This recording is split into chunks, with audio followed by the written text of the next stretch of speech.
shared, Harish? Yes, Full screen, right? yes. Okay. So good evening, everybody, and welcome to this webinar. First of all, I must take this opportunity to thank the Society of Fetal Medicine and Lifestyle Diagnostics for having given me this wonderful opportunity to speak to all of you. And more importantly, I must thank each one of you for having made it to this webinar, despite this being a Saturday evening, this being Ganesh Chaturthi today, and more importantly, despite there being two deadly pandemics in the world. Now, having said that, I must admit that it is indeed quite amazing how the world of medical education has today made its way into our living rooms and has shrunk down to 15-inch laptops, 10-inch tablets, and 6-inch mobile phones, like you see on the screen. And what is equally amazing is the fact that while in the past, as a speaker, I used to get to speak to audiences of tens and hundreds, today I get an opportunity to speak to an audience of 1,000 or more. Um, as my good old friend from Bangalore, Adi Makam would say in his inimitable baritone, unbelievable man. The kind of things that a micron that is less than 3 I mean, an organism that is less than 3 micron in size has managed to do to this world in the last year. Um, really unbelievable. Now, again, today, Corona is no longer a name of a beer that goes down with a hint of lime or with a slice of lime. There is a lot more extra than the regular Corona extra that we think of. So I would start off with an announcement here, but before that, I think it would be wise, Harish, that I switch off my camera so that there are no issues. We faced a few issues with bandwidth just before I logged on to this, so I think I will exit my full screen mode and I will probably turn off the camera and I'll come back on for the discussions later.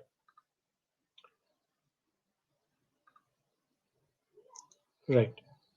So now we'll come back to the presentation. So as I said, I would start off with an announcement here. Yesterday evening, somewhere around this time, by the time I'd done with my slides for this webinar, I realized to my complete horror that there is a mass casualty on hand. 203 slides was what the entire lecture was coming to, and I knew straight away that this is not going to work in a 1 hour format. So desperate situations call for desperate measures, as they say. So I posted my case for an emergency modified radical slidectomy. I tried to cut and chop a few slides to see if it made any sense. But midway through the procedure, I realized that this surgery is going to completely mutilate the contents of this lecture, which I didn't want at any cost. So I was fretting and frowning, and that's suddenly when the concept of vicarious liability came to my mind. So at 8:30 or 9 o'clock in the night, I called up Big Boss. And I'm sure this is the expression that he would have had on his face when I called up for this. And knowing him, I'm sure this is what he would have thought when I said what I did. But luckily for me, this is what he decided. So my wish was his command, and therefore I've abandoned the radical slidectomy. I've stitched back all the slides together, and I've decided to split this into two. One session today, and I'll come back on Teachers' Day, September 5th, for the rest of this webinar. So today we would deal with the basics of RH isoimmunization and the RH system, where we would take a look at the Rhesus blood group system and all the different antigens that are involved, the basic genetics of Rhesus inheritance, the concept of alloimmunization and all the terminologies that come along with it. We would also take a look at paternal and fetal genotyping, whether it's relevant in today's practice or not.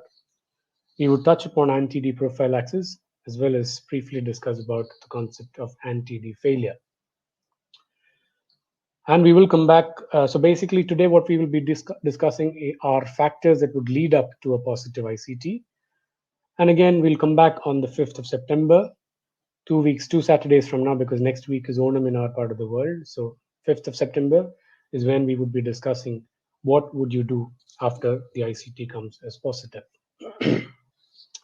Right, so today's session is going to be on the basics of the blood group antigen systems, specifically the Rhesus system. Now, we take a look at the blood history timeline. The RH system, or the Rhesus blood group system, was first discovered in 1940 by two gentlemen by name Karl Landsteiner and Alexander Solomon Wiener.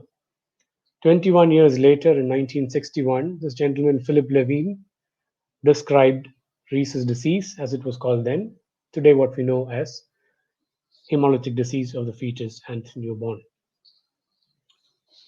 Now, the Rhesus blood group system is one of the most complex of all blood systems, with over 50 different antigens that have been reported till date.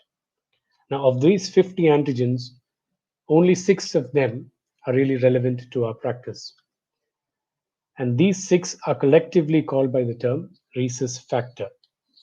They include the capital D antigen, the capital C, the small c, the capital E, small e, and the latest addition to the list being the capital G antigen. Now you would notice that there is no small d here, but if the capital D is absent as it is in a negative Rh negative woman or an Rh negative individual, then that absence of the capital D gets denoted as small d.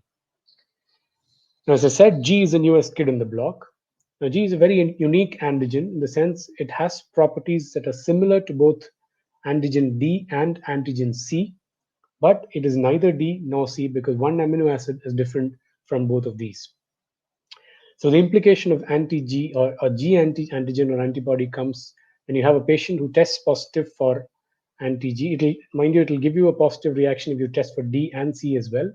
But if you try and elute out the actual antigen, it would not be D or C, but it would be the capital G antigen, which means she is still negative for the capital D antigen. And therefore, if her baby is Rhesus positive, that mother would still require anti-D prophylaxis. So that is the importance of the capital G antigen. Now, if I arrange these 6 antigens in terms of immunogenicity, this order would change slightly. D is still the most immunogenic as well. Then comes the small c antigen, followed by capital E, small e, capital C, and capital G in that order. So it is quite obvious that the capital D antigen is the big brother amongst all of them. And if a person has the capital D antigen, he or she, of course, has the most immunogenic of the lot and the most common antigen of the lot. And it is the presence or absence of this D antigen that would determine whether a person is positive or negative. For example, if a woman has or a man for that matter, or a boy or a child for that matter, or a fetus has the capital D antigen on her red blood cells, he or she would get called as Rhesus positive. On the other hand, if the RBCs lack the Rhesus or the capital D antigen of the Rhesus group, then she gets called as Rhesus negative. Now, if you look at women in India, 90% of our women are Rhesus positive, while 10% are Rhesus negative. Now, the D antigen in turn has got more than 16 epitopes. And what are epitopes? These are structurally similar proteins, but which have slightly different antigenicities. Now, is there a significance to this in daily practice? Let me give you a small example here. Imagine this lady, recently married, planning on a pregnancy. She is very, very sure that the grades that she got back in high school were all A+, but unfortunately does not have the same surety about her blood group. She just knows that her blood group is A something. So while she was planning on the pregnancy, somebody told her, why don't you just go and get your blood group checked again? And so she goes to a local lab and gets her blood group checked. So the lab indeed confirms that her ABO blood group is A group because the blood from her sample coagulated with anti-B antisera, so she was group A.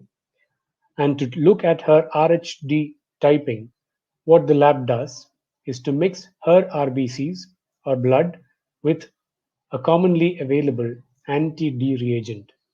Simultaneously, another tube is taken where the same blood is added to a control reagent. And then they would look for agglutination in both tubes. Now, in her case, both tubes did not show an agglutination. So the lab said she's Rh negative or Rhesus negative. And they gave out a report saying that she's type A negative or her blood group is A negative.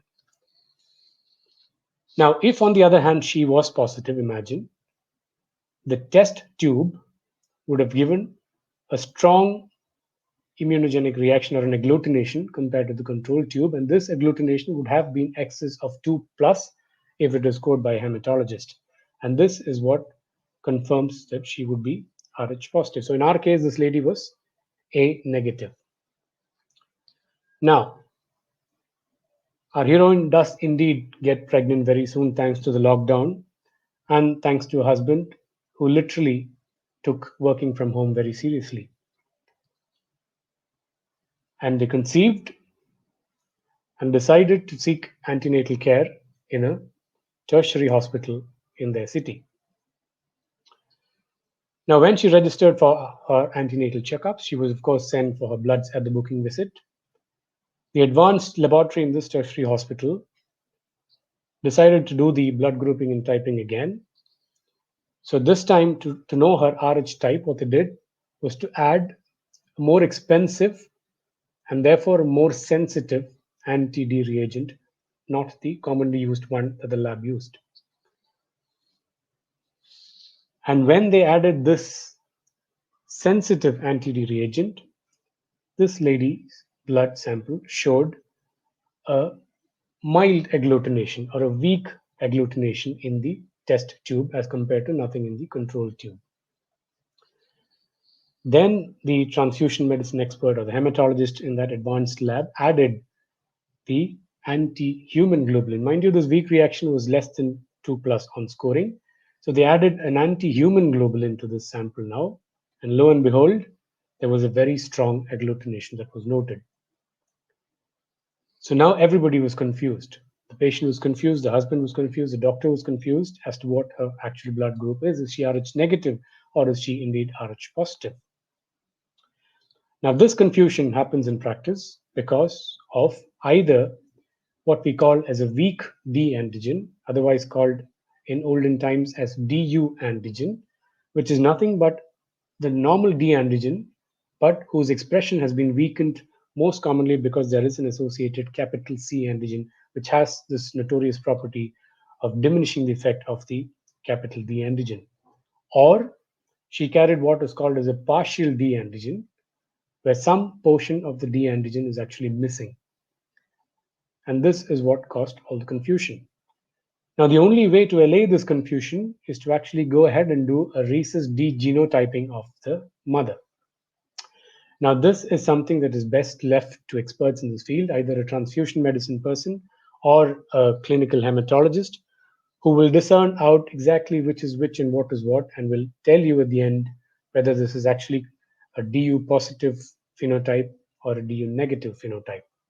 Now, if indeed they tell you that this mother is DU positive, for all practical purposes, what we need to understand is that she can be considered as Rhesus positive, and therefore, if she delivers a baby who is positive, she does not need anti-D, despite her initial blood group being reported as A negative. On the other hand, if the lab tells you that she is DU negative, then she has to be considered as Rh negative, and therefore, if the baby is positive, then of course she would need anti-D. Now, on the other hand, if she is confirmed to be Rh negative and the baby turns out to be positive for the DU antigen, then again, anti-D is indicated because DU, as I said, is nothing but a D antigen whose expression has been masked. Now, the dictum, as with anything related to rhesus negative and anti-D, is when in doubt, just give away the anti-D. Just give it out. Either give it out to the hematologist to discern out things for you, or if you do not have access to such expertise, it's always safer to give out the anti-D when in doubt. Now, having looked at the basics of the rhesus phenotype and the rhesus blood group system, let's now move ahead with alloimmunization.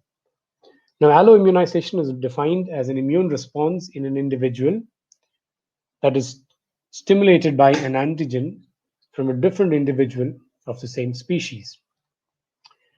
Isoimmunization is just another name for alloimmunization. Autoimmunization is when you have antibodies that are stimulated by one's own antigens, whereas in xenoimmunization, the antigen comes from a different species altogether. So when we talk about rhesus alloimmunization in pregnancy, it refers to an immune response in a mother or in a pregnant mother by an Rh antigen from her fetus, either in this pregnancy or from a previous pregnancy. Now imagine another situation where you have a rhesus negative mother or a lady who gets pregnant from a rhesus positive husband or partner. Assuming that the father's zygosity is not known, in the sense you don't know whether he's homozygous or heterozygous, 67.5% chance that their baby would be rhesus positive. Now, if indeed this baby is rhesus positive, the rhesus positive red blood cells from this baby could escape into the rhesus negative blood of the mother at some point during pregnancy or during delivery, which is what we call as a feto-maternal hemorrhage. Now, the volume of blood that so escapes could be as low as 0.1 ml to as high as 30 ml. Now, the minimum volume that is required to incite an immune response in the mother is what is called as a critical sensitizing volume, and in all cases, this is 0.1 ml. More than 50% of fetal-maternal hemorrhage that is in excess of a critical sensitizing volume happens only at delivery. And even in such cases, in more than 99% of the cases, the actual fetal-maternal hemorrhage that happens during delivery would be limited to not more than 3 milliliters. Now, if you want to quantify it, you can. There are three methods available. You can either do a simple Rossetting technique or a more accurate Kleihar Bethke testing, or an even more accurate flow cytometry, which is also more expensive as well. Now, if I were to do a Kleihar Bethke test in all my rhesus negative mothers postnatally, 75% of them would have fetal RBCs detectable in circulation. Now, 10 to 15% of them would actually be responders, in the sense they would mount an immune response. The other 85% may be non-responders, or probably the dose of the inoculum would not be strong enough or adequate enough to mount an immune response. Now, these 10 to 15 who respond would start producing IgM in their system. The IgM, we know, are macro antibodies that do not cross the placental circulation. And this, combined with the fact that more than 50% of this fetal-maternal hemorrhage that is significant and in excess of 0.1 ml happens only during delivery, the first pregnancy is spared more often than not. Now, if you consider this lady in the post-delivery period, she would have IgGs being formed in her circulation in 6 months' time. And if I do a testing for antibodies, either by an indirect Coombs test or by an antibody quantification test at 6 months postpartum, 8% of them would have detectable antibodies in circulation. Another 7 to 8% would have antibodies in very low levels that your routine testing will not pick it up. And these women are called as sensibilized women, which, when challenged by a D-antigen in a subsequent pregnancy, the antibodies would come up to detectable levels. Now, if this lady gets pregnant again with a rhesus positive fetus, There would be a small amount of fetal maternal hemorrhage that happens at some time during the pregnancy, and this would lead to the IgG levels would be to markedly go up, and the ICT in such cases would be strongly positive, and this is what we call as an amnestic response, in the sense a response that does not uh, have amnesia. In otherwise, it's a response from memory. So memory cells would identify these as intruders, and immediately the IgG levels start to build up, and you would have rising titers sooner than later. Now, these antibodies we said are IgG antibodies, so they can cross the placental barrier and they can attach and destroy fetal red blood cells, leading to fetal effects of hemolysis. And this baby, when it delivers, if you do a cord blood sampling, you would detect antibodies that have already reacted to the antigens on the Rh positive blood group, and then that becomes called as a direct Coombs test. So essentially, if you look at terminology, this couple where the husband was positive and the lady was negative gets called as a Rhesus incompatible couple. The pregnancy where the fetus was positive and the mother was negative gets called as a Rhesus incompatible pregnancy. The first pregnancy where the antibodies, where the Rhesus blood cells, positive blood cells, escaped into the mother's circulation and probably sensitized her reticuloendothelial system to produce antibodies, would get called as a primary sensitizing pregnancy. The woman who has antibodies postnatally, anti-Rh antibodies or anti-D antibodies, would be called as either sensitized if she has detectable levels of antibodies, or sensibilized if she has antibodies that are not detectable on routine testing. And the pregnancy where these antibodies actually cross over the placenta and destroy the fetal red blood cells would end up being called as the first alloimmunized pregnancy. Now remember, I said that if the couple are incompatible for the Rh blood group and the husband's zygosity is not known, the chances that this baby would be Rhesus positive is 67.5%. Now, how did I come to that particular number? To understand that, we need to understand the basis of Rh system genetics, specifically the genotype of the father. Now, the mother we said is Rhesus negative. If she has to be Rhesus negative, she has to be homozygous. She should not have the capital D antigen. The father who's Rhesus positive could either have both capital Ds when he's called as a homozygous, or he could be heterozygous with his one capital D and one small d, or one capital D with the other being absence of the capital D antigen, which is denoted as the small d. Now, if the father is a homozygous positive, 100% of the children would be Rh positive, as you can see from the figure. But if the father is a heterozygous positive, then 50% of the children would be Rhesus positive. So if we imagine 200 such couples got pregnant with 200 such couples got pregnant, 100 of them, the father was Rhesus positive homozygous, all 100 of their children would be positive. In another 100, the father was heterozygous, and therefore 50 children of that lot would be positive. So the total 200, 150 babies would be Rhesus positive. So if you take 100 couples, 75 of them, or in other words, 3 out of 4 pregnancies should have been Rhesus positive. Then I said 67.5% and not 75%. Why is that? Now that is because the distribution of fathers into homozygous and heterozygous is not 50-50, but 35-65. In other words, 35% of Rhesus positive fathers are homozygous positive, whereas a majority of 65% are heterozygous. And this, as you would see, is a favorable adaptation in genetics. So now if we look at 100 such couples, 35 of these fathers are expected to be homozygous, 65 are expected to be heterozygous.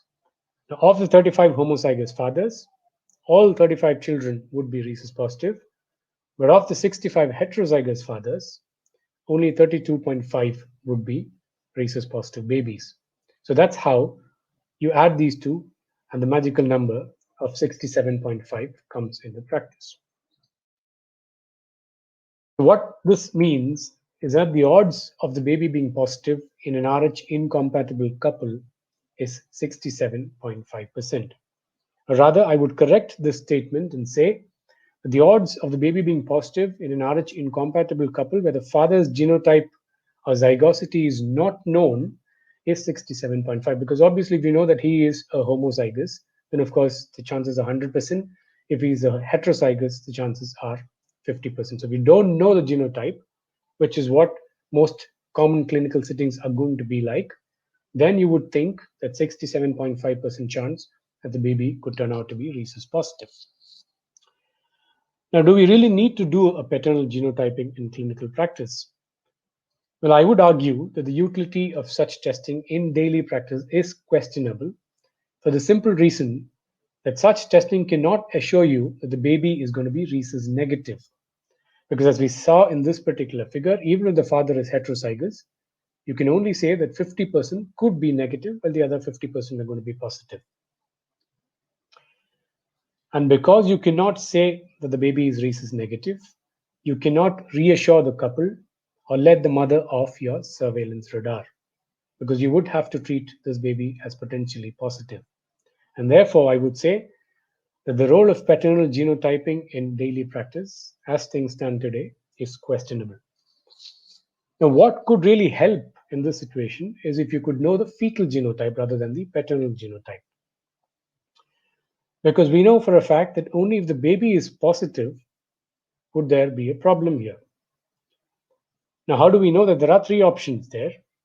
One, you can do a direct cordocentesis or a fetal blood sampling and find out the baby's Rh type. Alternatively, if for some other reason, say for example, a high risk on first trimester screening, you're doing a CVS or an amniocentesis, you can potentially extract fetal DNA from this amniotic fluid. And if you send it to your molecular biology lab, technically they should be able to tell you the baby's blood group. Now, cordocentesis does carry a procedure-related risk of miscarriage, as does any invasive procedure. And therefore, the purists may not agree that this is a wise thing to do just to know the baby's Rh type. CVS or amnio, on the other hand, again has got procedure-related risks, and you would not want to do such a procedure unless there is an indication otherwise to do it. And therefore, the third option is to do a cell-free fetal DNA testing on the mother's blood, which is non-invasive, like you do for trisomies 21, 18, and 13. You can very well do Rhesus testing on a cell-free fetal DNA sample, but for some reason known only to them, none of the diagnostic centers that offer prenatal testing in India have still started offering cell-free fetal DNA testing for Rh typing. Now, we still really don't know the reason for this. I personally phoned up and asked all the diagnostic companies for the sake of this lecture. One of them said that they are in the process of validating this, but still, as of now, no company has started offering cell-free fetal DNA for routine Rh typing. But there are centers, there are hospitals like the Gangaram Institute in Delhi, which does this for you on request, but I don't think it has still become standard of care in India. So what is the alternative that we have? As we said, this would matter only if the baby is rhesus positive. So the best thing to do is to assume that the baby is positive, unless otherwise proved, so that you would not let the mother off guard.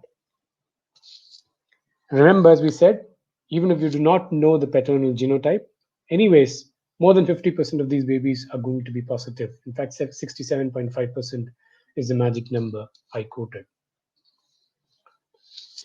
So now we come to anti-D prophylaxis. Now, with the advent of anti-D prophylaxis in the year 1967, this has provided a lot of answers to a lot of probing questions about fetal hemolytic disease.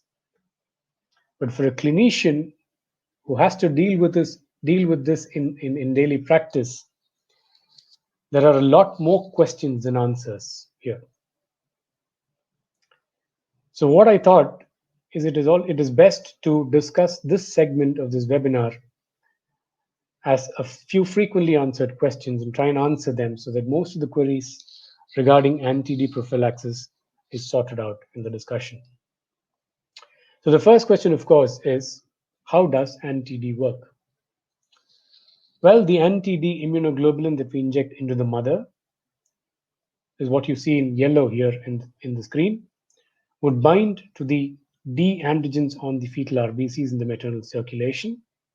And unlike what is widely thought, the anti-D does not destroy these RBCs, in the sense they do not cause significant hemolysis, but what it does is it prevents the immune recognition of these bound RBCs by B lymphocytes in the maternal blood. And because B cells do not recognize these antibodies, the B cell activation that should normally happen in such cases to plasma cells to produce IgG is completely blocked. So the B cells are no longer activated to plasma cells, and because there is no activation to plasma cells, there is no production of IgG anti-D antibodies. In other words, if we go back to this picture that forms the backbone of this lecture, the phase where anti-D prophylaxis would work is here, in the primary sensitizing pregnancy. It would prevent primary sensitization, and by doing that, what the anti-D does is to take these two steps out of the equation. So you no longer have a mother who's sensitized, and if the mother is not sensitized, you don't have the question of alloimmunization in a subsequent pregnancy happening. Now, some FAQs about the technique of anti-D prophylaxis. What is the correct site of anti-D administration? Well, make no mistake about the fact that anti-D has to be given intramuscularly into the deltoid muscle. Every single guideline on anti-D prophylaxis confirms this. I repeat, deep IM intradeltoid. So can you give an intragluteal injection by any chance? Well, the vehement answer is no, because in the postpartum state, if you do give an intragluteal injection, there's every chance that the drug that you give ends up in the subcutaneous tissue and does not enter the maternal bloodstream. If for some reason you need an alternative to the deltoid, you could try giving this injection into the anterolateral aspect of the thigh. Can you give anti-D intravenous? Well, the answer is no, because whatever said and done, anti-D is a blood product. The manufacturing techniques that are used to make anti-D may not completely clear aggregates of immunoglobulins in the sample, in the medicine and the dose, and therefore there is a theoretical risk of anaphylaxis, which is much more severe when you give it intravenously. Do I need to take an informed written consent? Yes, for the same reasons we mentioned above, it is indeed a blood product and there is a risk of anaphylaxis.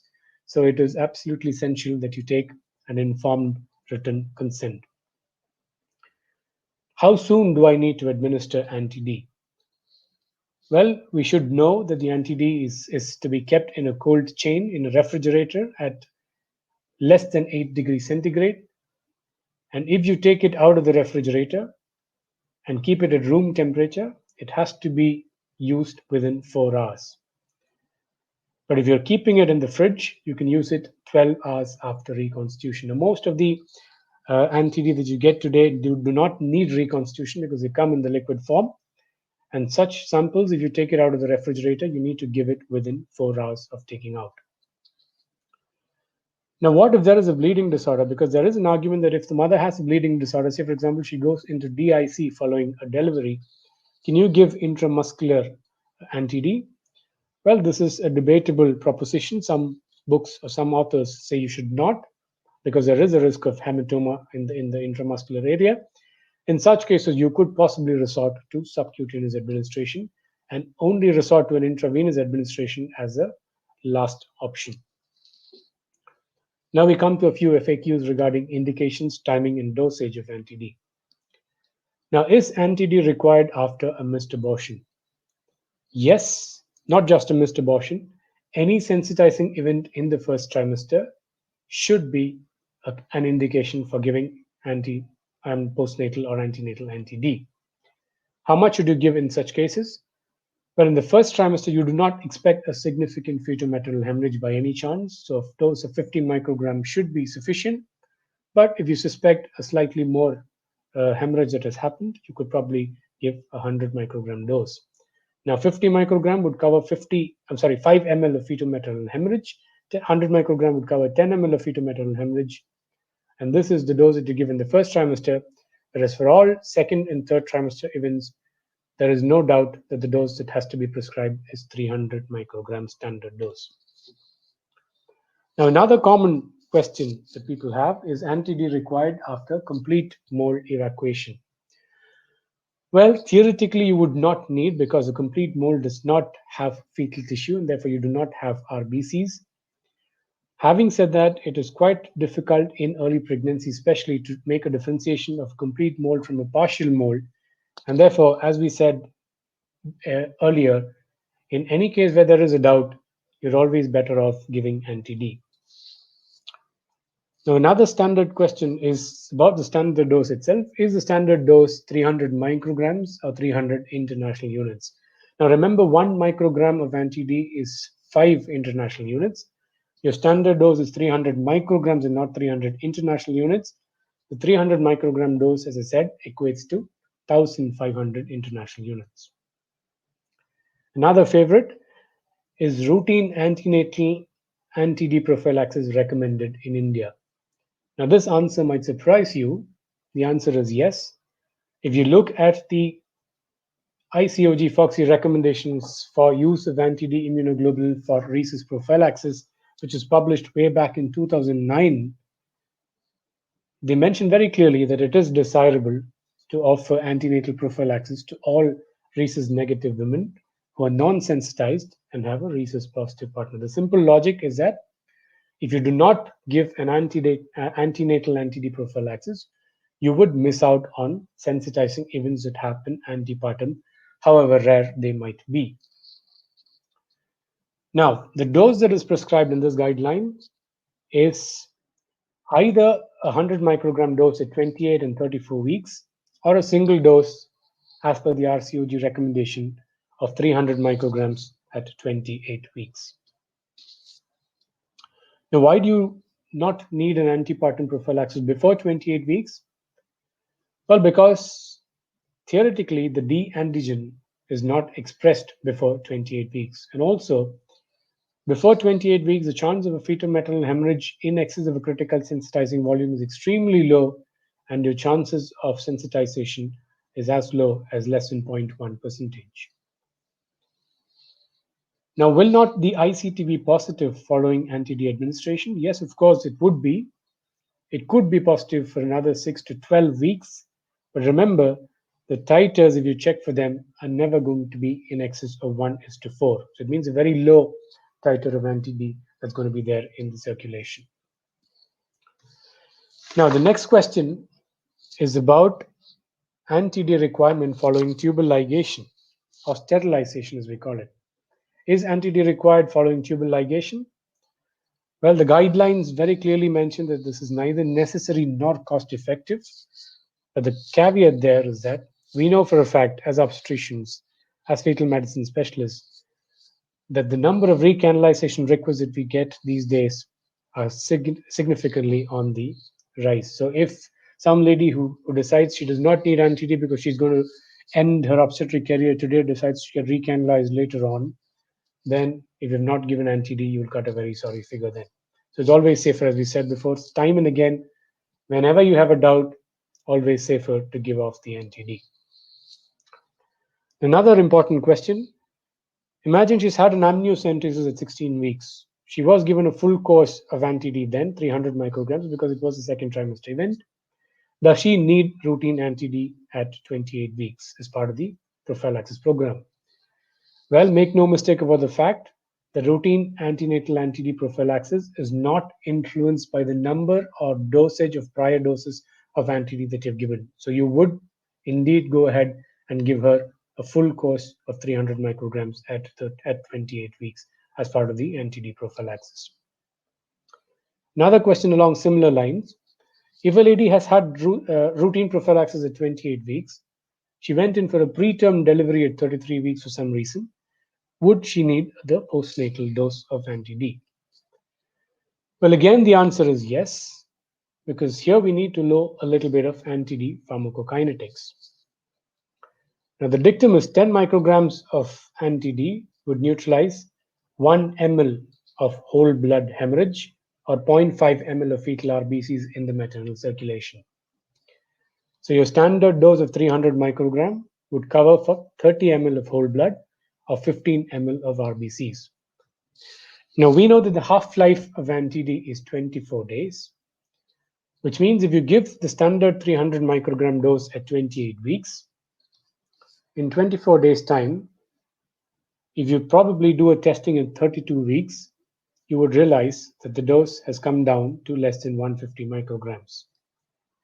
In another 4 weeks or 3 weeks, it would have fallen down further to less than 75 micrograms. So if you look at it at 40 weeks, roughly around 30 micrograms of anti-D is what you would expect to see in the mother's bloodstream.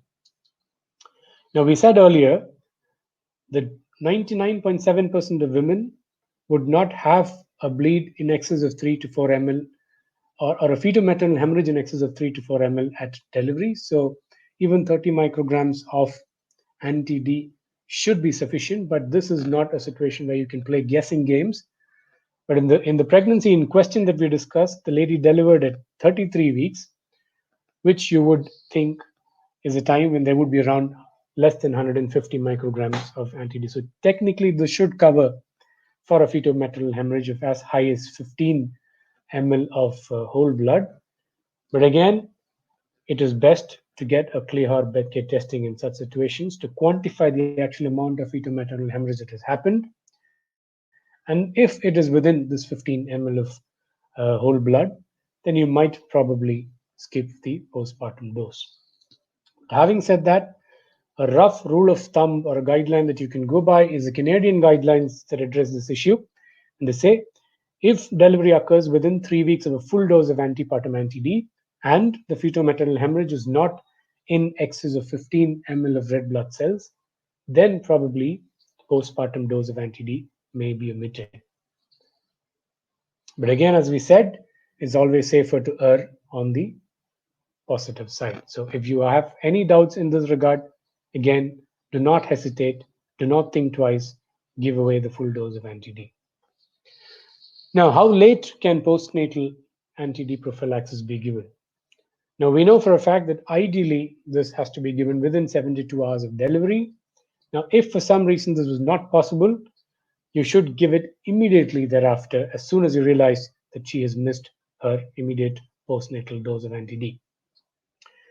Now, theoretically, they say that even up to 28 days, this anti-D that you give could have some action on preventing the mother from getting sensitized, but that is no reason to delay the anti-D till 28 days.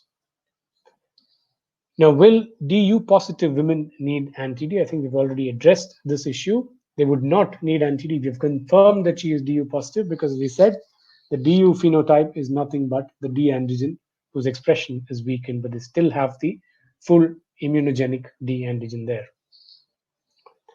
Now, what tests are required on the cord blood sample? Now, routinely, you would want to do blood grouping, Rhesus typing, direct Coombs test, and a serum bilirubin. But if you're handling a pregnancy that has already been sensitized, to that mix, you would want to throw in the reticulocyte count as well to know the extent of hemolysis and how the baby is coping up with it. Now, another favorite of a lot of people is a quantification of fetal-maternal hemorrhage recommended in India.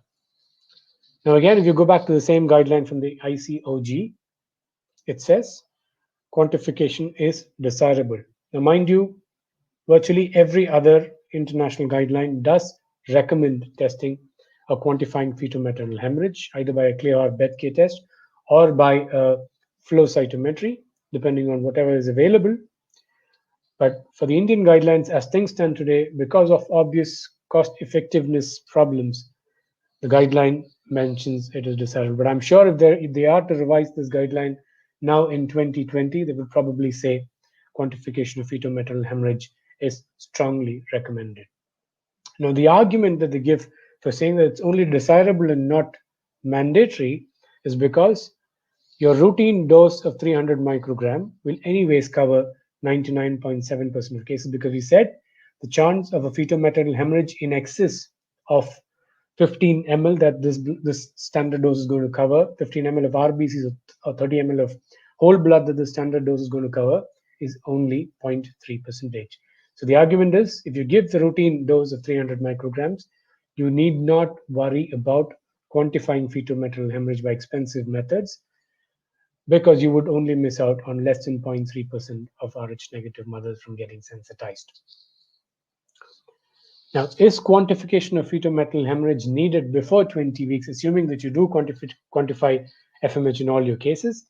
Well, before 20 weeks, it is really not required, because at 20 weeks, if you sample the fetal placental volume or the fetal blood volume, it is not more than 30 ml.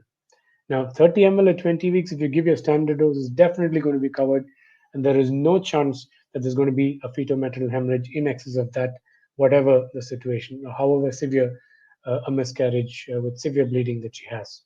So therefore, your standard dose will cover all events before 20 weeks, and therefore, it is not recommended to do a quantification of fetal maternal hemorrhage before 20 weeks. You can blindly give whatever recommended dose is for that particular gestational age. Now, if I work at a center where I do a fetal maternal hemorrhage quantification, what dose of anti-D do I need to give? Well, there is again arguments on this. Some recommendations say give your full dose anyways, but some others say just give 100 microgram loading dose. Both recommendations say then after you've given the first dose, go ahead and do a fetal maternal hemorrhage quantification, as I said, either by a clear heart Bedke test or a flow cytometry testing. And if there are more than 15 ml of red blood cells, or more than 30 ml of whole blood in the maternal circulation, then you need to calculate the additional dose that is required. And how do you calculate that? Let me give you an example. Now, imagine the Kleehart-Betke report says there is 1.5% fetal cells in the maternal circulation. Now, there are calculations for this, which will tell you amounts to 85 milliliters of fetal maternal hemorrhage, which is clearly above the 30 ml limit that we've spoken about. And we said the standard dose of 300 microgram will cover for 30 ml. So if you are to cover for an 85 milliliters of fetal maternal hemorrhage, you would need a dose of 850 microgram anti-D. Now, each vial is 300 microgram. Some centers it is 150 micrograms. So the standard vial is supposed to be 300 micrograms. So if assuming it is 300 micrograms, to cover 850 micrograms, you would need a total of 2.8 vials of anti-D. Now, the next thing to do is to round this up to the highest figure closest to this number, which is 3 in this case. And now, most important, you need to then add an extra vial. So in this case, the total number of doses required would be 4 vials, 1,200 micrograms. Now remember also that you're not allowed to give more than 5 vials in a 24-hour period. If by any chance more than 5 vials are required, you need to give it in split doses with a 24-hour gap in between. Or the alternative is to give a lesser dose by an intravascular administration. Now, so I guess I would have pretty much covered most of the common queries about anti-D prophylaxis. So now let's take a look at the efficacy of anti-D prophylaxis programs. Now, with the advent of anti-D prophylaxis, the postpartum prophylaxis alone, the estimated prevalence of anti-D alloimmunization has come down from the 15% that we spoke about, 8 plus 7, sensitized plus sensibilized, to around just 2%. So from 1960s to the 1990s and 2000s, the prevalence, the estimated prevalence of Rhesus alloimmunization has come down from 15% to 2%, just by virtue of the postpartum anti-D prophylaxis program. Now, in countries that routinely practice antepartum anti-D prophylaxis as well, this number would further come down to 0.1%.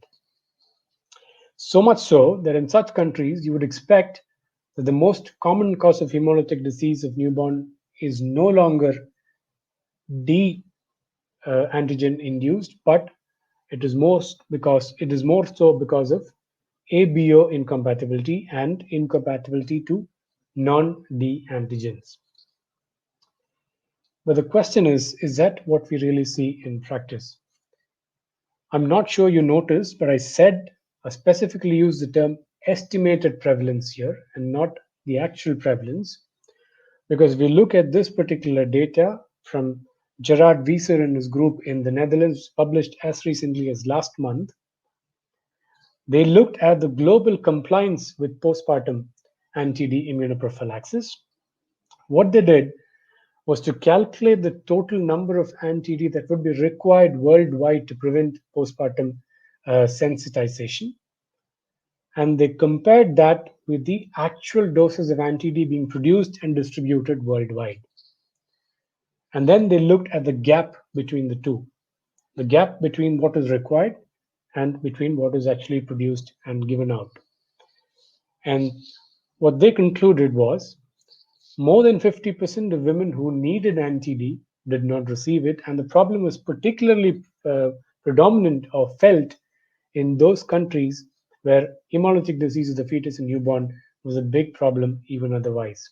All these countries that have been marked in red had a gap of more than 80% between the two, whereas countries like India, which marked in orange, had a gap of around 50 to 60%, which means 50 to 60% of women in India who need anti-D are not receiving the anti-D, and just the postpartum prophylactic dose is what we're talking about here.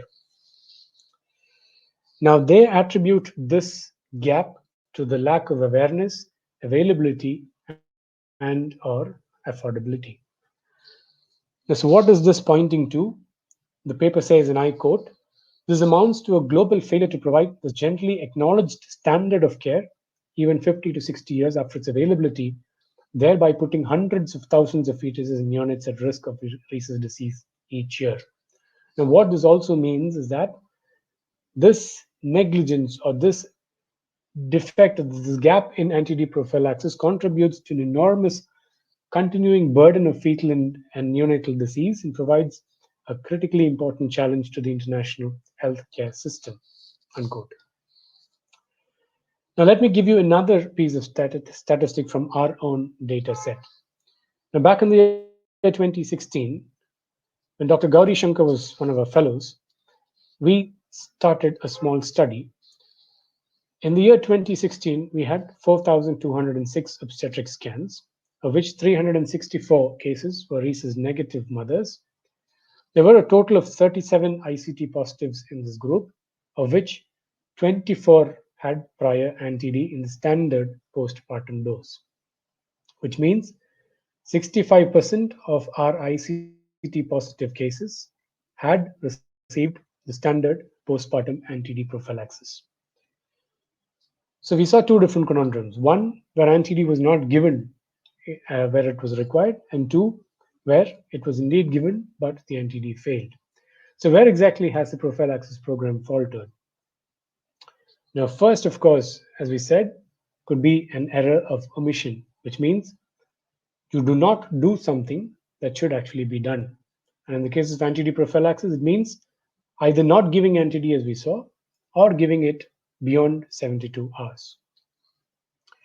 If you go back to the same paper from Gerard Wieser and co., this is another graph that they give, where they looked at actually administered doses compared with what they called as minimum and optimum thresholds for immunoprophylaxis. The green line depicts the optimum threshold of anti-D prophylaxis. The blue line represents the minimum threshold of anti-D prophylaxis, whereas the black diamonds represent the actual doses that were administered antenatally around the world in each of these different geographical zones. And you would realize that except in the high income countries where it met the target, every other geographic zone in the world, the number of actual doses of anti-D given annually were far below not just the optimum threshold, but even the minimum threshold. So this is very clearly an act of omission, as we call it. Now, they, as I said, attribute this to the lack of awareness, availability, and or affordability. But if we look at this from the Indian context, from the Indian perspective, I would like to add a few more reasons to this, which we need to strongly consider. One, of course, is that I'm sure that a lot of first trimester events are being missed, or even if they're detected, are not being given anti-D when they should actually be given, especially miscarriages that happen before 6, 7 weeks, or 8 weeks, and so on. Now, again, I'm sure all of you would agree that the number of illegal miscarriages are increasing in the country thanks to IPIL and so on. And most of these illegal miscarriages, I'm sure, would not be even open to the idea of anti-D prophylaxis.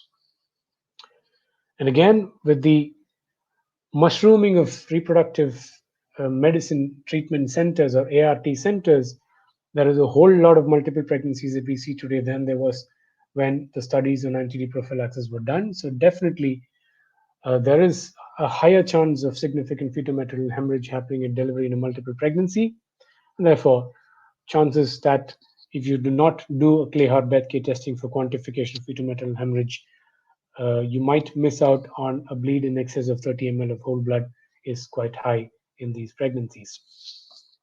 Another reason which we should think of is probably the fact that primary cesarean rates touch as high as 50% in a lot of private centers in our country, and even in government hospitals, it is quite high, somewhere around 20 to 30%. Now, this again, cesarean section, of course, is a direct risk factor for an excess fetal hemorrhage at delivery. So that again is going to push up the number of people who actually do not receive the required dose of anti-D. And we must admit, despite what the ICOG recommends, routine antenatal anti-D prophylaxis is still not universally practiced in the country. So for every year, there are a certain number of mothers who are missing out just because of an antenatal sensitizing event that was not covered by an antenatal anti-D dose. Now, the other sort of errors that we need to look at are the errors of execution, which means you're doing something that should be done, but doing it incorrectly. Now, this would include problems with or errors with incorrect dosing or incorrect technique of giving anti-D. Now, here is a paper from the SHORT registry. SHORT is a serious hazards of transfusion registry or report that they have in the United Kingdom. And this is one of the papers from that report which looked at possible errors that happen in anti-D, antiglobulin administration. And what they found out is that there are too many clinical errors that happen with the requisition and the administration of anti-D prophylaxis in UK. Mind you, in UK, where the coverage is supposed to be in excess of 99%. Another study in the same short report says that despite perfect care in quotations, 16% of mothers in the UK are sensitized despite giving the right dose at the right time. Now, we look at this in the Indian context again.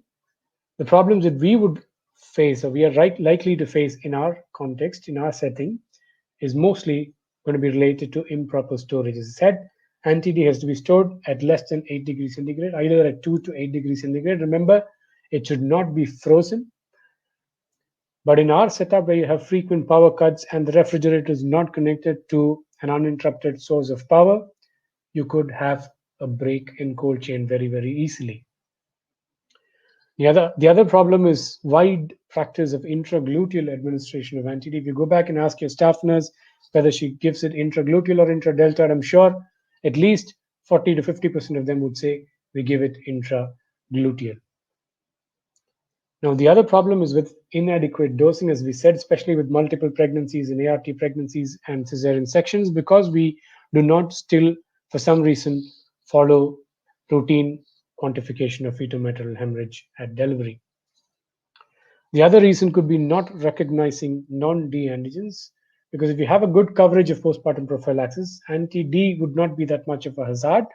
But when the anti-D prophylaxis is reaching its peak, that's when the other antibodies and the other antigens start to raise their head. So, not recognizing the non-D antigens could be one of the reasons if we are failing with our anti-D prophylaxis program. And the other reason, of course, could be inadvertent transfusion of rhesus positive blood or platelets with conditions like dengue fever, which require very frequent blood and platelet transfusions. There is every possibility that you give a mismatched transfusion to a rhesus negative mother. And the last but not the least is a problem of the lack of awareness amongst our nursing staff. Now, as part of the same study that we did in 2016, we did a small survey in two different hospitals, one our own hospital and another a close by government run hospital, where we looked at the knowledge and practice amongst anti-D prophylaxis, postnatal prophylaxis amongst the nursing staff. And some of the facts that we elicited or eluted out of this particular study was that 12% of the nursing staff did not know what an anti-D does or why an anti-D has to be given. 90.7%, imagine 90.7% of the nursing staff gave the injection into the buttock. So the number of 40 and 50% that I quoted is far underquoted. 90.7% in our small study said that they give the anti-D into the buttock. 25% of these knew that deltoid or anterior thigh is the correct side, despite knowing that it was common practice to give anti-D into the intragluteal site.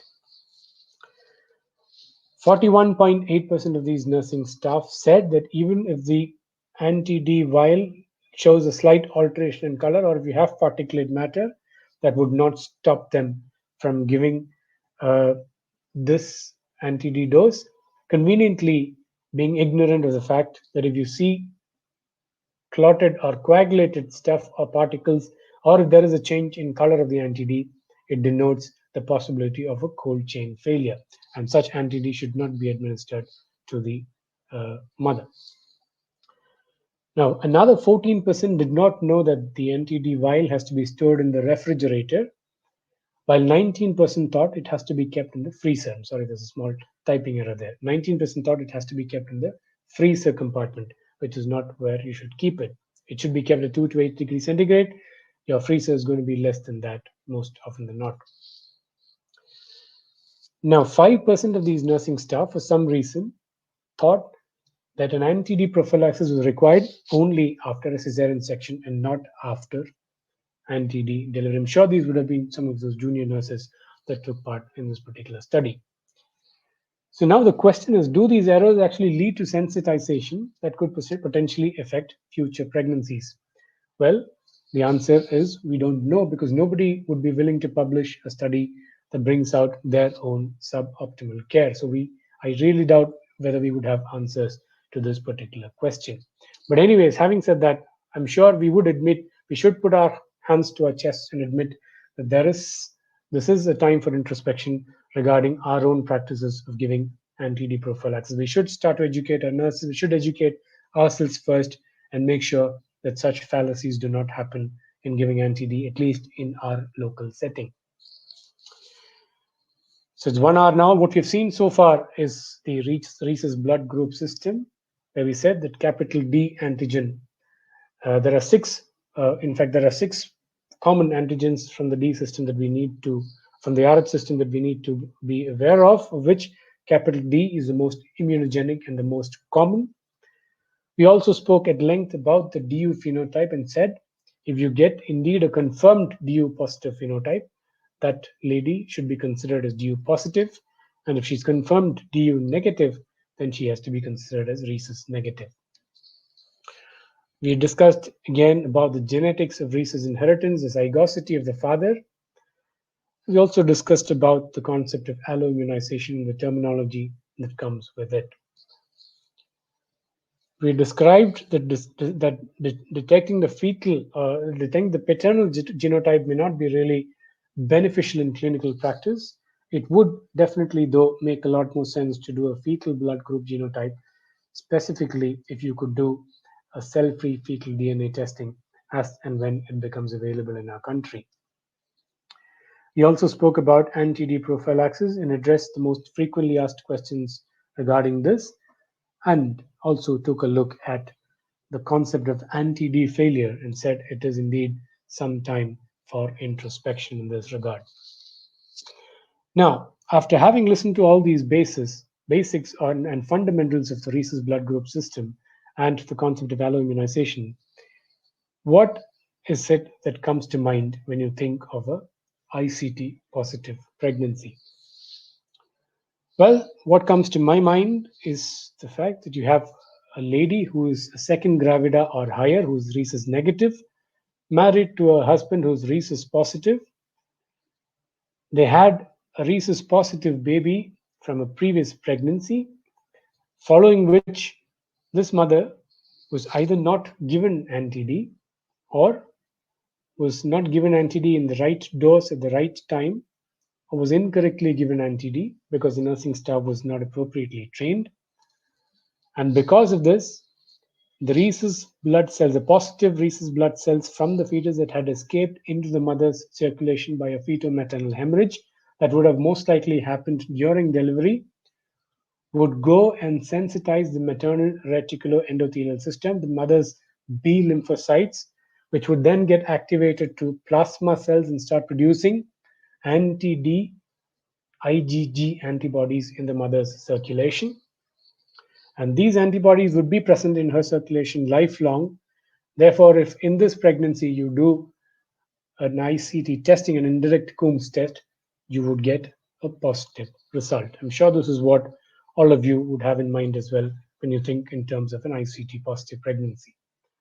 And what I'm going to do now is to give you 6 real life case scenarios from our practice in the last 4 or 5 years, which somehow do not fit into this description that I just gave you.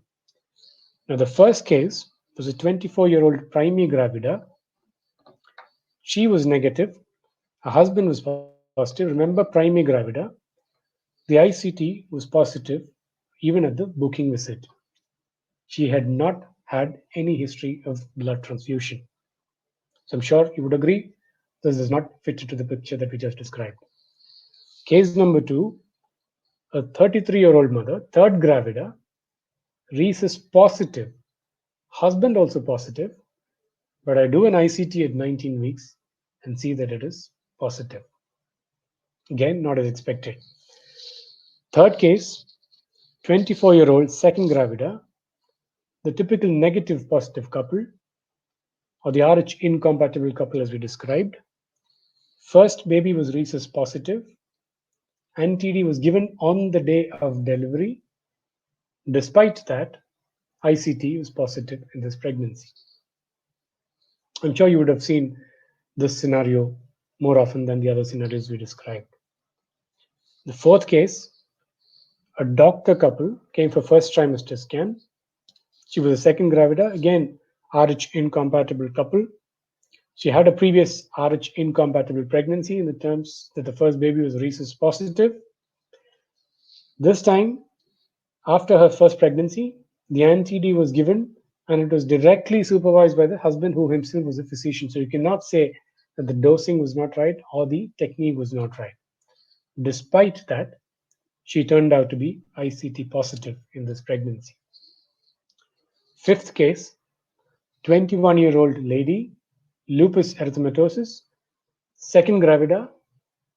The whole family was negative. She was negative, husband was negative, the first baby was negative, but she turned out to be ICT positive in this pregnancy. The last case, 28-year-old primary gravida again, negative positive couple. The ICT was negative at booking, but when done at 30 weeks, it turned out to be positive.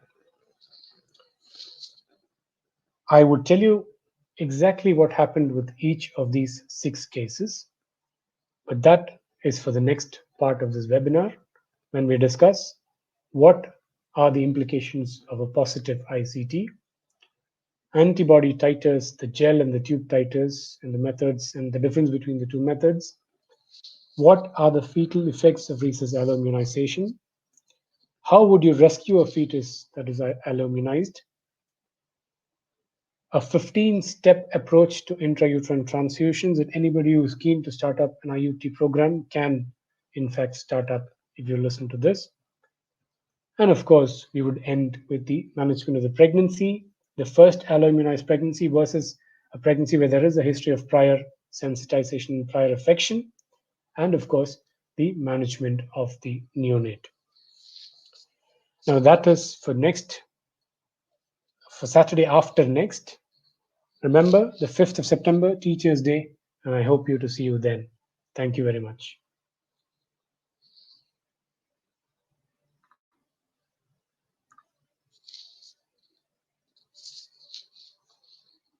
I would turn on my camera now. Harish, are you there?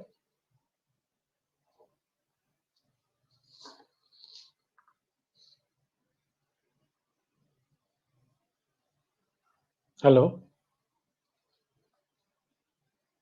Hello. Yes, Harish. Yes, doctor. Shall I stop screen sharing? Yes, it's done. Okay, I've stopped screen sharing. Yes. You have questions in Yeah. Q&A Now, tab, doctor. That you yep, can. yep. I would certainly take a few questions now. Okay, so the first question is anti-D IgG or IgM? Doctor, hello. Hello.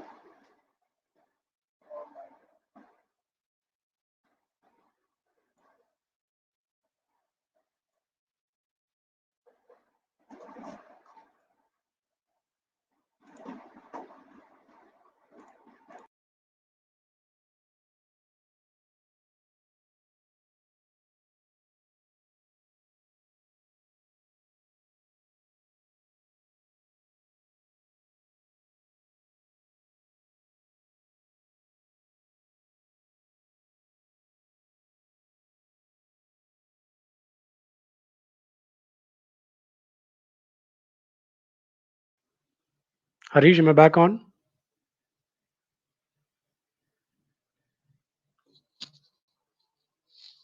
Hello. Hello. Harish, am I back on? Yes, we are back on, doctor. Okay, right. So, So the first, yeah, I'll take the questions. yes, from Q&A you can start the questions, doctor. Yeah, From yeah. So the first first. question is anti-D IgG or IgM? If it's IgG, will it not cross the placenta and cause hemolysis? That's a very interesting question. Well, the anti-D that is available is polyclonal antibody, which is a mix of both IgG and IgM. And because there is an IgG component to it, it would, of course, indeed cross the placenta. But as I said, following an anti-D administration, the actual amount of anti-D, if you do a titer, would never be more than 1:4 with the tube method. And because it is not more than 1:4, it is not above the critical titers.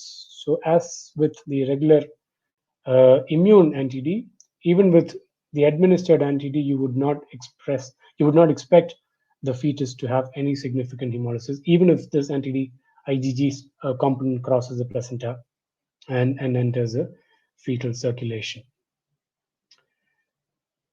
Difference between monoclonal and polyclonal antibody. Is monoclonal antibody available in India? Well, monoclonal antibody is not available not just in India but anywhere in the world because it is still under phase 2 and phase 3 trials.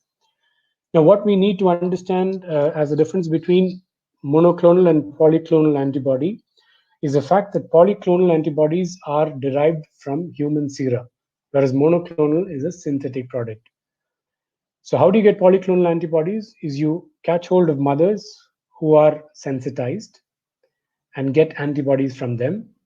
Or now, because that has come in short supply, what they do is to inject male candidates, volunteers, with the D-antigen, negative male candidates with the D-antigen, induce antibody production in their bodies, and then extract these antibodies and make them into anti-D. Now, this is probably one of the reasons why Gerard Wieser and co found out a huge gap between the requirement of anti-D and the anti-D doses being actually manufactured and supplied, because it is a fact that polyclonal antibody is sooner than later going to run out of stock. That's why there's a lot of research going on about monoclonal antibody, which is synthetic. But the disadvantage with monoclonal as opposed to polyclonal is that polyclonal covers virtually every single epitope of the D-antigen that I just described in the lecture. Whereas if you make a monoclonal antibody, that is going to be very, very specific for the epitope with which you induce the antibody production. And again, with polyclonal, we know for a fact that it has been in work for the last 30 years and works wonderfully well, provided you give it in the right dose at the right time. But monoclonal is yet to be tested, and we see all the hoopla that is happening, all the hype that is happening with the coronavirus vaccine. So even in the same lines, the monoclonal antibody still is undergoing phase 2 and phase 3 trials and has still not come into clinical practice.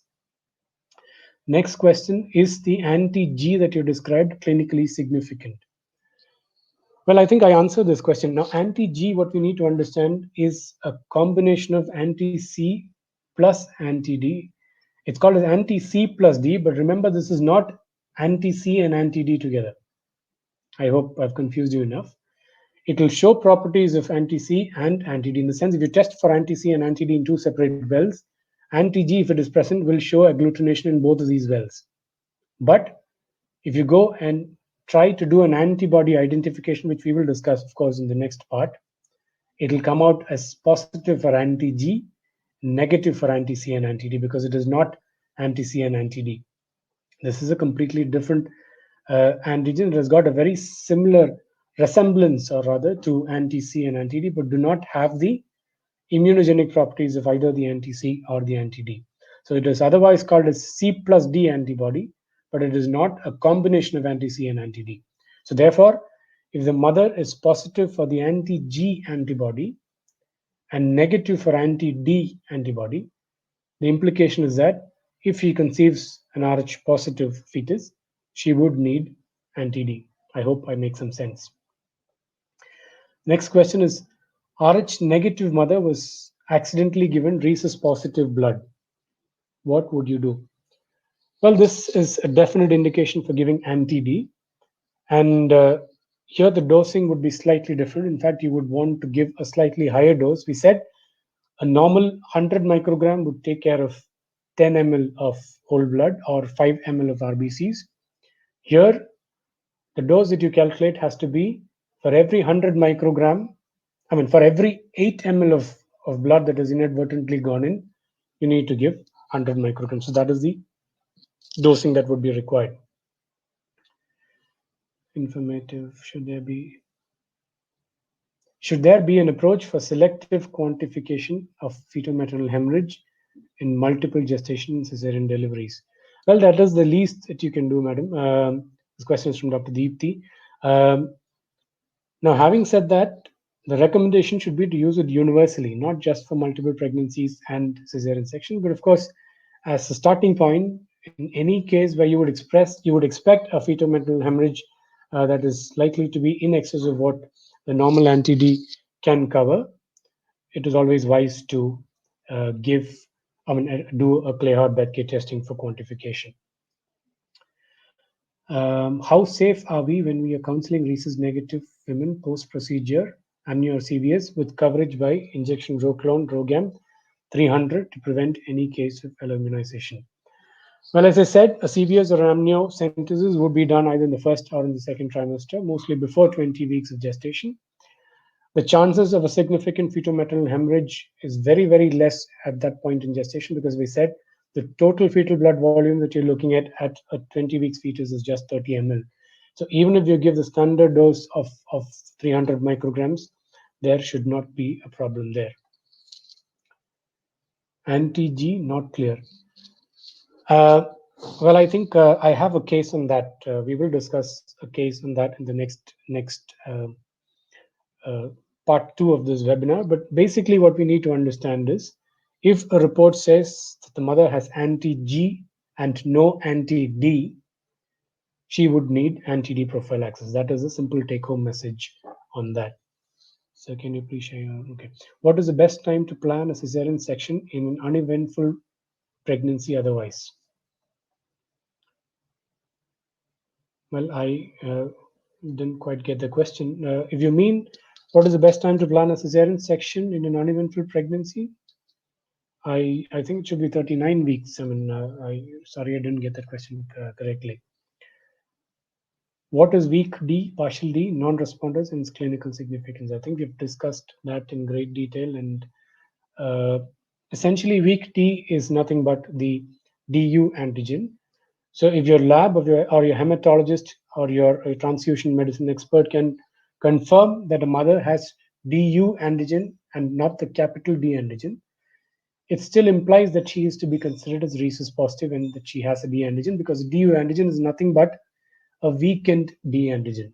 So for all practical purposes, DU positive is Rh positive, DU negative with capital D negative is Rh negative. Dose of anti-D in twins or triplet pregnancies. I don't think there is any recommendation to increase your dose if it is a twins or a triplet, unless, of course, you practice a fetal maternal hemorrhage testing, which you should do, as I would say, and you find out that the fetal maternal hemorrhage is in excess of 30 ml of blood. In that case, irrespective of whether it's a twins or a triplets or a quadruplets or a singleton, you would definitely need to calculate the extra dose required, as I said, as I give you in the example that I mentioned. Is it so that fetal maternal hemorrhage is more likely to occur after 38 weeks? I am not aware of any gestation age cutoff, but of course, fetal maternal hemorrhage that is likely to be significant is definitely going to happen during delivery in more than 50% of the cases. The chances of a significant fetal maternal hemorrhage before delivery is likely to be very, very less. What is the difference between an ICT and a DCT? Well, both of them test for antibodies or anti-D antibodies. ICT, you would sample the maternal blood because you're looking for freely circulating anti-D antibodies in the mother's bloodstream. Whereas DCT, you would do on cord blood or on fetal blood sample because you're trying to look for the anti-D that has already gone ahead and combined with the Rhesus positive antigens in the baby. So the essential difference is both test for antibodies, but ICT is done on the maternal sample. It tests for free circulating antibodies, whereas the DCT tests for bound antibodies in the fetal blood or in a cord blood sample. I hope I'm clear.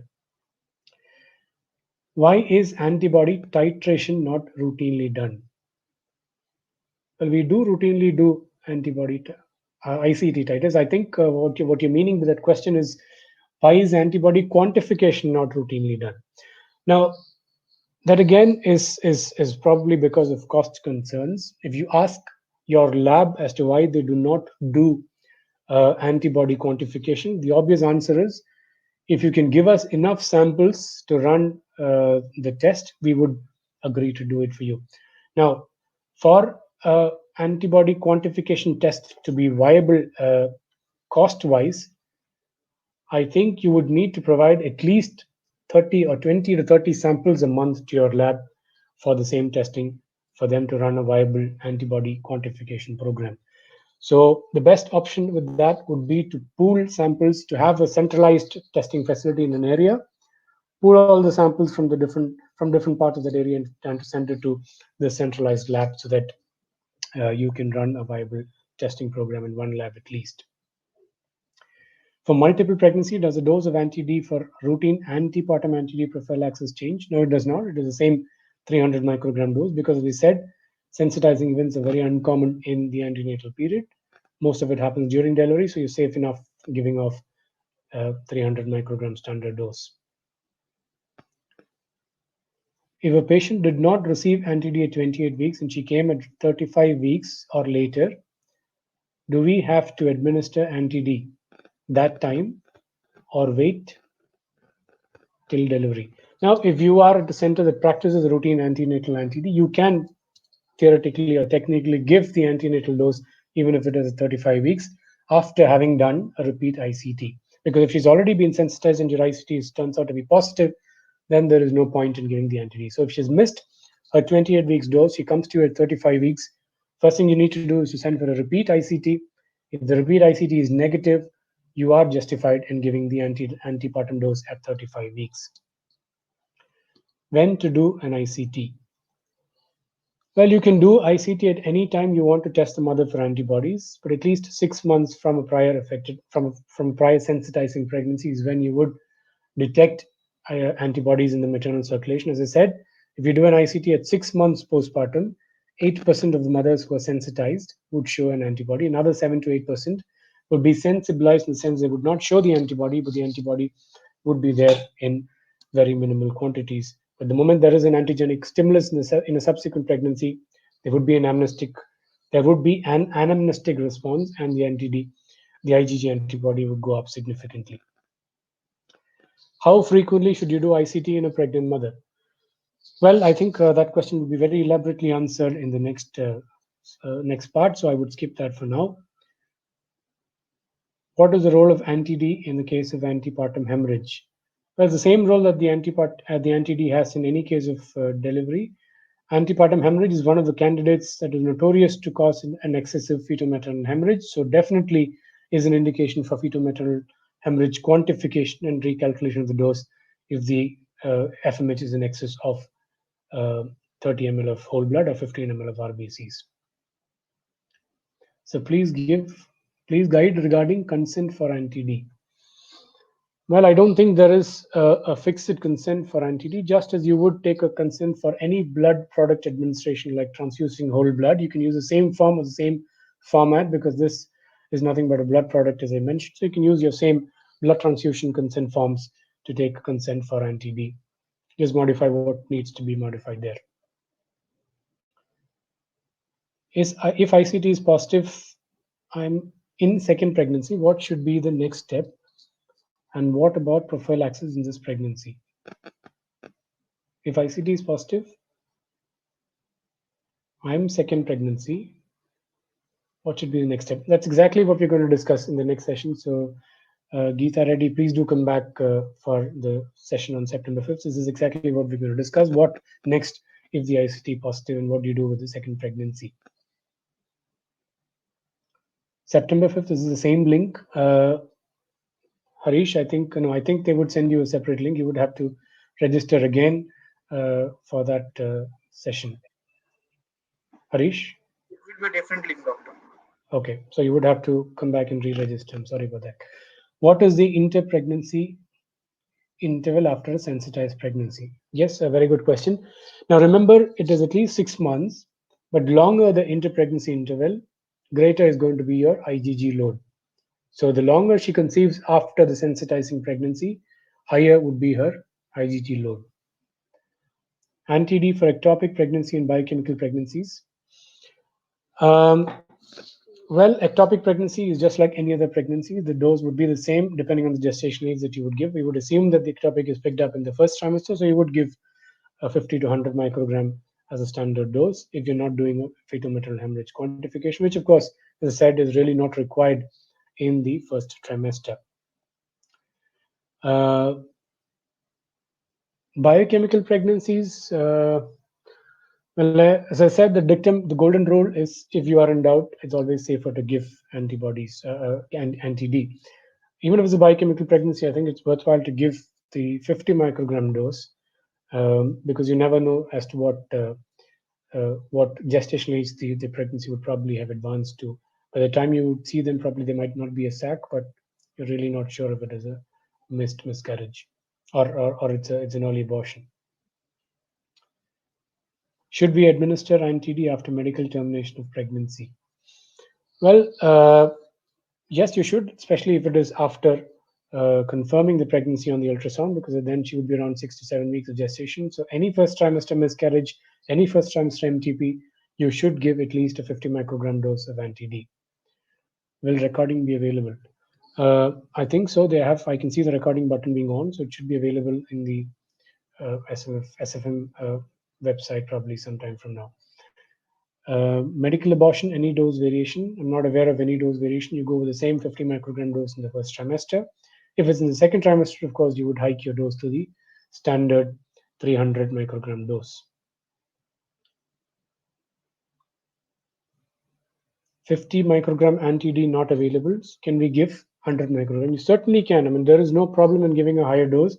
It's not going to do any harm whatsoever. So if you do not have a 50 microgram anti-D, you can always give 100 or 150, whatever is available in your setting. I think I missed out on a few questions in the beginning. No audio, no audio. Okay. Unmute the audio.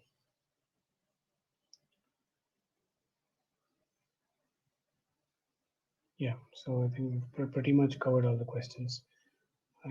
IM preparation not to be given IV under any circumstances. Is there a solvent difference? Well, as I said, there is a potential risk of immunoprophylaxis, which is severely accentuated if you give it intravenously because anti-D is a blood product, and there could be immunogen aggregates or immunoglobulin aggregates that are not completely cleared from the anti-D while during the manufacturing process. So these could potentially cause severe anaphylactic reactions, especially if you give it intravenously.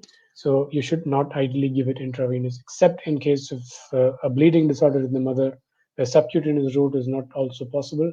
You might probably give it intravenous. Kindly share the recording. Wonderful, excellent. Okay, thank you, thank you.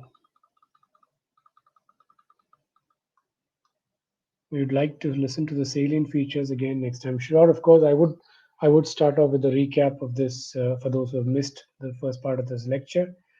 Very nice, thank you, fantastic, especially on the DU variant. Thank you. Okay, twin delivery, I think we've covered. So clear. Well, okay, DU variant, excellent. Is there no benefit of having anti-D intramuscular and gluteal region? Well, you cannot say that there is no benefit of giving it into the intragluteal region, but of course, what happens is when you have a lady who is quite obese and has just delivered a baby after a lot of exhaustion, there would be some subcutaneous edema on the buttock. There would also be more fat there in a pregnant lady than you would normally otherwise expect. So, what happens is with your standard injection needle, if you give it into the intragluteal region, the required dose, or in fact, the whole dose may not reach the gluteal muscle. It might end up in the subcutaneous tissue. And remember, the subcutaneous dosing is not the same as intramuscular dosing. So you may not give that lady the required dose of anti-D. So which is why intragluteal is generally not preferred. It is not said that you should not give, but none of the guidelines recommend giving intragluteal anti-D. Thank you. Why was ICT done in case 2 when both husband and wife? Okay. So somebody asked a question about my case, my second case where ICT was done when both the husband and wife were um, Rhesus positive. Well, I will give you the answer to that in the second part, but understand that it is standard practice now to test every pregnant woman at booking visit, irrespective of whether she is Rhesus positive or negative, with an ICT. Because why? I will tell you in the next week, in the next session 2 weeks from now. Basil says, thank you, Basil. Why, Gayatri, thank you. Lakshmi, thanks. I missed the first part. Can we get a recorded version for the next interest? Yes, it would be, I think, available in a few weeks' time. Physicians not to do ICT after doing routine antepartum prophylaxis. Any indications to do so? Well, I think what you mean is if you do an ICT after giving anti-D, if you give an anti-D prophylaxis at 28 weeks and then do an ICT at 30 weeks, it would invariably be positive. So you should understand that this is following an anti-D dose that you've just given. But as I said, if you look at the titers, it would never go above 1:4 dilution. So that will tell you that it is not immune anti-D, but this is actually iatrogenically given anti-D as part of the prophylaxis program. Very nice. Thank you. Also, speed of going through the slides was good. Thanks. ICT, when do you do? We will discuss that in the next week. Missed part of it. Can we get a recording? G6, G6P5L2, both husband and wife negative. Second degree consanguineous marriage. Previous all children are negative. CVS done in this pregnancy. 12 weeks. Do we need to give anti-D? Sixth gravida. Both husband and wife are negative. All previous children are negative. Now, if in 6 pregnancies all her previous children have been negative, that kind of tells you that the father is going to be heterozygous. Because had he been homozygous, at least one of the babies would definitely have been positive. Now, that does not tell you that this baby cannot be positive, but would she need anti-D? Well, that would again depend on the ICT. If her ICT is negative, I think you are still justified in giving her the anti-D injection. As I said, the dictum is always to err on the positive side. Do we give anti-D even after TT injection? Not asking because they might come for recanalization, but in future, if she receives blood transfusion, does it matter? Uh, that's a very interesting question. I don't think any recommendations are there in place to say that you give an anti-D after a TT injection because that is not a pregnancy sensitizer. It does not cause a fetal-maternal hemorrhage. We are only concerned about conditions that cause fetal-maternal hemorrhage. A TT injection is not going to cause any sort of fetal-maternal hemorrhage, and therefore there is no risk of sensitization. So I don't think you need to give an anti-D following a TT, unless you meant unless you meant termination of pregnancy. If it is termination of pregnancy and sterilization, then I think again, as I said, it is safer to give off because you never know if they're going to come back for a recanalization or not. But if you're not giving, I think you should take an informed written consent saying that we so and so at the end of our second pregnancy have decided to go in for a tubal ligation, and we understand the implications of not taking anti-D at this point, and therefore give full consent, informed consent, that we do not require the anti-D dose. No audio, I think. Has been. Where is the Clayhar Bethke test done? Well, any standard hematology lab would do that for you. Most of the big hospitals would have Clayhar Bethke testing done, and I firmly believe that it should be standard of care to get a Clayhar Bethke testing done in all postnatal quantification to quantify postnatal fetal maternal hemorrhage. So wonderful, very precise informative. Thank you. Should there be an approach for selective quantification? Something that we've already answered. Recording, a lot of people have asked for recording, I think should be available. G2A1 with first trimester spontaneous abortion forgot to take anti-D after abortion. What precautions to be taken during this pregnancy? Now, as soon as you've realized that you've not given the anti-D after the abortion, get an ICT done. If she's not been sensitized so far, you could possibly give your routine anti-D prophylaxis. And if it is within 28 days from the abortion, it's still worthwhile to give it a try and give the anti-D prophylaxis dose, and then go ahead with a go ahead with a full routine prophylaxis at 28 weeks with a 300 microgram dose. When to do ICT, I think we will discuss that again. ICT, what antigen do they use?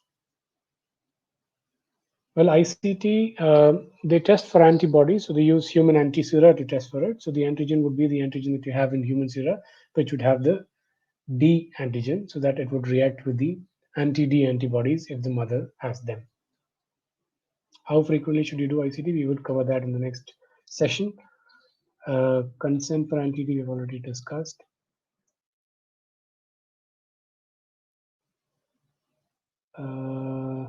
Like topics we've discussed. Medical abortion we've discussed.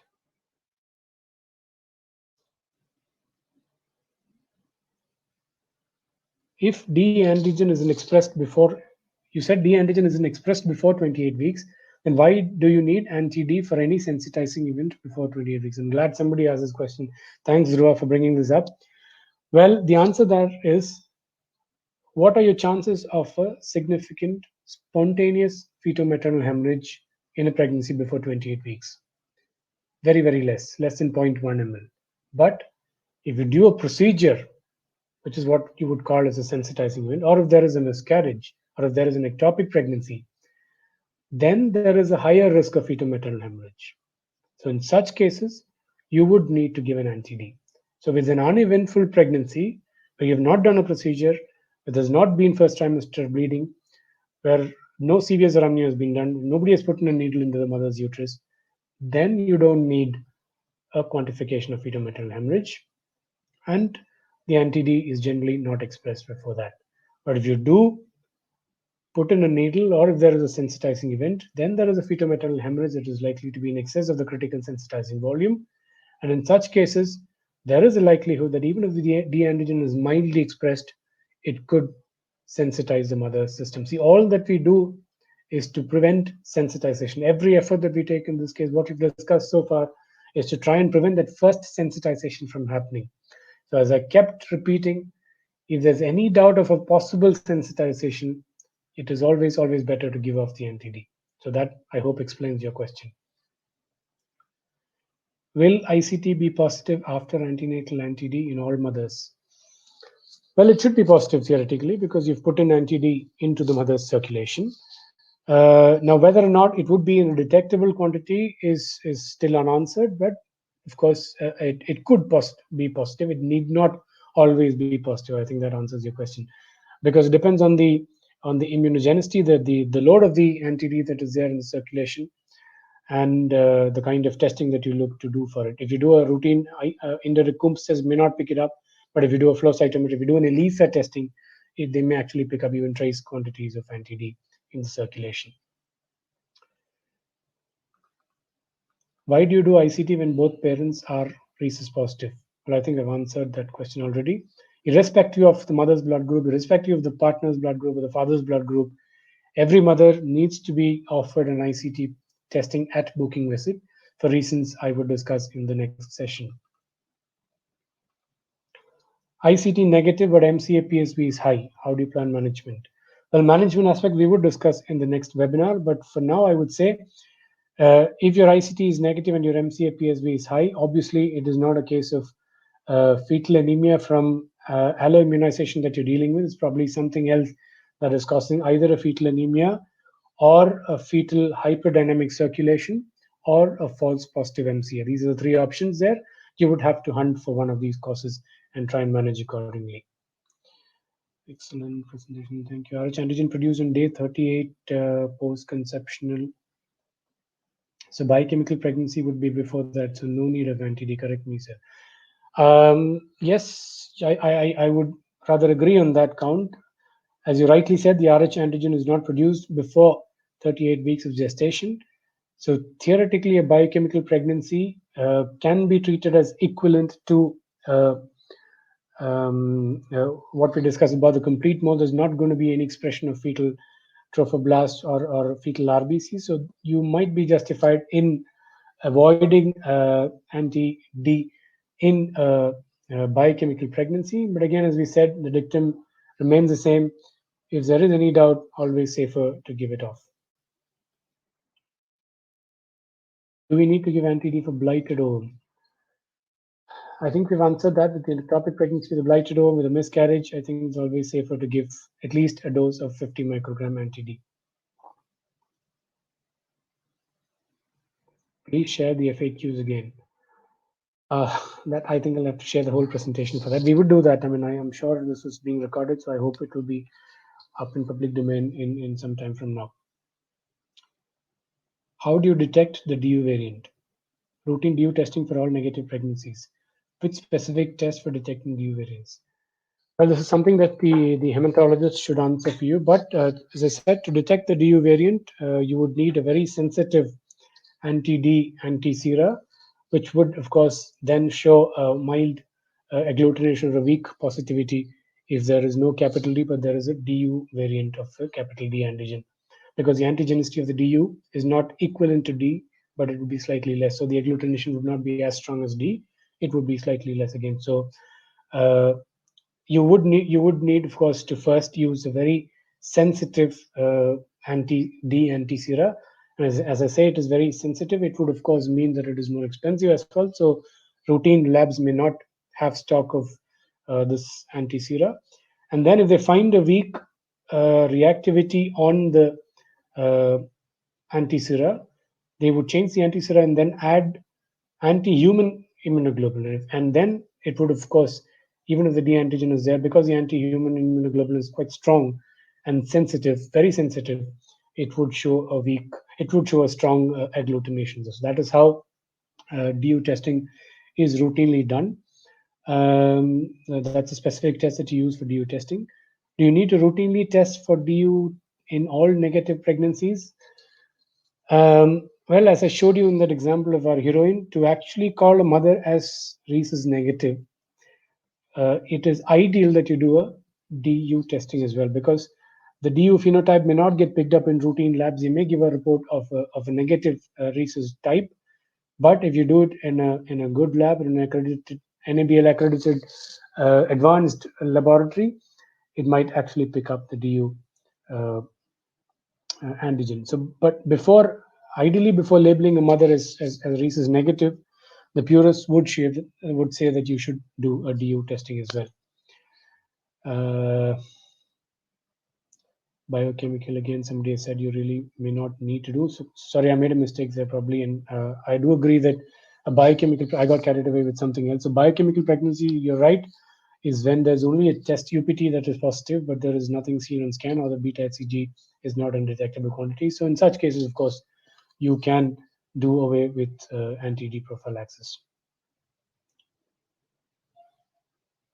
Side effects of higher dose of anti-D. Well, so far, no significant side effects have been reported with intramuscular doses of anti-D, even in high doses. But as I said, these high doses should not be more than 5 vials at a time, and not more than 1,500 micrograms at 120 in 124-hour period. The only probable side effect that would have been reported is a muscular hematoma, intramuscular hematoma, or, as I said, rare, very rare, odd report of anaphylaxis. Cell-free fetal DNA testing would help in which way? As in a second pregnancy with Rh positive fetus, we would do antenatal prophylaxis. Well, cell-free fetal DNA would help you in the setting where you do a paternal genotyping. You find out that the father is heterozygous, then there is a possibility that that baby could either be positive or negative with a 50-50 chance. Now, if the father is homozygous, it doesn't really matter because anyways, 100% the baby is going to be positive. Now, then I do the uh, cell-free fetal DNA, and I find out. Now, remember the cell-free fetal DNA that is available today, not in India, but in the rest of the world, has a 95% sensitivity or accuracy for not just the D-antigen, but also for the C, the E, and the KEL antigens. So if I do a cell-free fetal DNA testing and I find that the baby is negative or Rhesus negative and negative for all the other antigens, then I need not worry about a sensitization happening to that particular mother. So that is the importance of doing a cell-free fetal DNA testing. Now, it's not about the second pregnancy there. I think you've asked about the second pregnancy. It's about preventing. It's about being worried in this pregnancy whether or not you need to keep his mother on close follow-up, and whether or not you need to give anti-D to his mother after the baby is born. Uh, Audio is not clear, so can we get the recording? I think I've answered that. Thank you. Can you make your presentation on YouTube? I think the SFM YouTube channel would upload some of these presentations if they think it's worthy of being uploaded. I would have to speak to the organizers about that. Very informative. In placenta previa recurrent bleeding, should we repeat dose after every episode? What is the minimal interval between doses? Well, antepartum hemorrhage has to be considered as a sensitizing event. So if she's not on your routine antepartum prophylaxis program, I think it makes sense to give repeated doses after a bout of fresh bleeding, provided the interval between two bouts of bleeding is more than 3 weeks, as the Canadian guidelines have pointed out. Now, if she is a patient who has already received the routine antepartum anti-D dosage, then again, if the antepartum hemorrhage happens within 3 weeks, you're justified in not giving a second dose. But if it's any time after 3 weeks, then it makes sense to give a repeat dose of anti-D. Now, there was another question about if she does not deliver, if she receives if she receives the antepartum prophylaxis at 28 weeks and does not deliver by 40 weeks and go past date, do you need another dose of antepartum prophylaxis? Well, that again is a very good question. Well, the same Canadian guideline says there is insufficient evidence to make a recommendation regarding this. But if the woman goes past date, because she would have crossed 12 weeks from the 28 weeks period when you would have given the anti-D prophylaxis antenatally, there is no harm in giving a second dose of antepartum anti-D. But having said that, you should not skip the postpartum dose. Ideally, you should do a Clay-Hart Bethke, quantify the hemorrhage, and then calculate the postpartum dose. But if you don't do that, even if you give an antepartum dose at 40 weeks, it makes sense to give the postpartum dose at 42 weeks when the baby deliver, assuming that there has been a fetal maternal hemorrhage in excess of 30 ml. Harish, please tell me when it's time to stop. There are still a lot more questions. We can stop because we'll be having second. Yeah. Yeah, on fifth also we have again. So I think we can stop the questions here. Okay. Yes. So I'm sorry, there are quite a few more questions that I cannot answer, but I'll try and look at these questions and try and cover as much as possible, include them in the next session when we come back on the 5th of September. So thank you, everybody who has joined in. As I said, despite the two pandemics that we are fighting at the current moment, and thanks again to Ashok Sir, to SFM, and to LifeCell for this wonderful, wonderful opportunity. Thank you very much. Enjoy your weekend, and wishing all of you a happy Ganesh Chaturthi as well. Thank you very much.